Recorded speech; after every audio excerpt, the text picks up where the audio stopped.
The website is skysports.com. The headline reads, Tyson Fury has no US boxing license ahead of Deontay Wilder fight.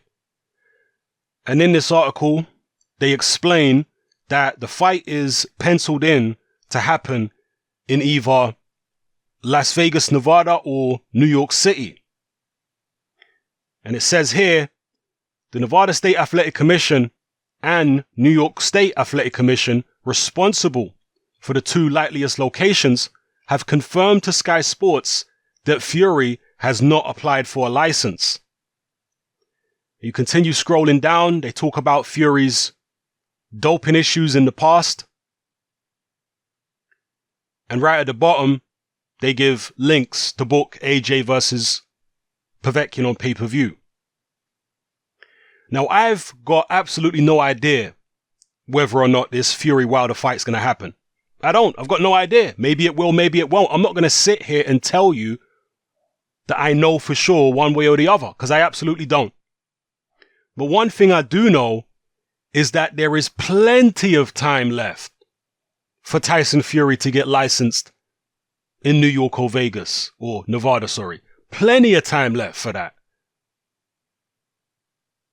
It's supposed to be happening in November or December, so there's still, 3.5 months left for Tyson Fury to get licensed? Plenty of time. It's not unusual at all for a fighter 2.5 or 3.5 months out from a fight to not yet be licensed to fight in a foreign country. That is not unusual at all. Sky know this. So if Sky know that there's nothing unusual here about Fury not yet being licensed, then why are they putting out a story like this? In my opinion, it's because they're just now starting to have some competition. They're seeing some competition coming over the horizon in the form of BT Sport. This Fury-Wilder fight will be the first time that a heavyweight title fight involving a British fighter has not been on Sky Sports for a very long time, particularly a fight of this type of magnitude. So in my opinion, this story right here is Sky propaganda. It's trying to cast doubt in the minds of the fans. And the fact that it's got Joshua Povetkin links at the bottom, that's no coincidence. To me, it's a way of them saying, don't pin your hopes on this fight. It's not going to happen. Pin your hopes on Joshua Povetkin. And by the way, the Joshua Povetkin fight is not yet sold out. Normally, when they announce an Anthony Joshua fight, it's sold out way, way, way in advance of the fight taking place.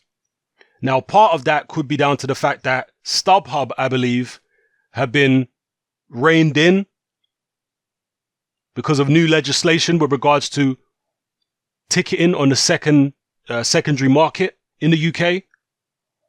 So part of it could be down to that, but part of it could also be down to the fact that the British public are maybe a little apathetic towards Joshua following his performance against Joseph Parker. And also, even if Joshua had put on a great performance against Parker, even if there wasn't all this hoopla about Joshua versus Deontay Wilder, I always wondered how long this stadium fight situation could carry on for Anthony Joshua. To me, it's a little bit of a gimmick. Stadium fights. It's good, don't get it twisted. It's good for people to be able to soak in the atmosphere and enjoy the occasion.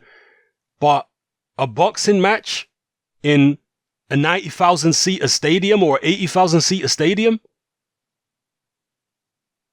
most people are going to be viewing the fight through binoculars, or they're going to be watching on the big screens rather than looking at the actual ring because they're so far away from the action. You'd be better off watching it on TV. So to me, it's a little gimmicky, and I just feel like the first few times Joshua did the stadium fights, obviously a lot of people were going to go because they wanted to be part of the hype. They wanted to soak in the atmosphere.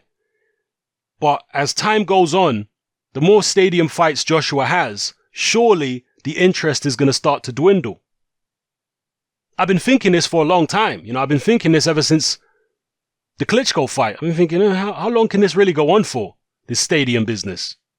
From the Klitschko fight, and also I think the Takam fight is when I really started wondering about it, actually.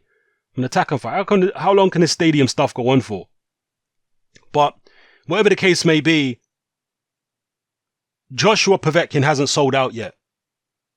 And nobody's really talking about Joshua Povetkin. Everybody's talking about Fury Wilder, Joshua Wilder, all that kind of stuff. Who's talking about Joshua Povetkin? So, yeah, in my opinion, this story right here is Sky propaganda. They've had it their own way for a very long time with regards to big time boxing in the UK. They've had literally no real competition, but now they're seeing BT Sport on the horizon.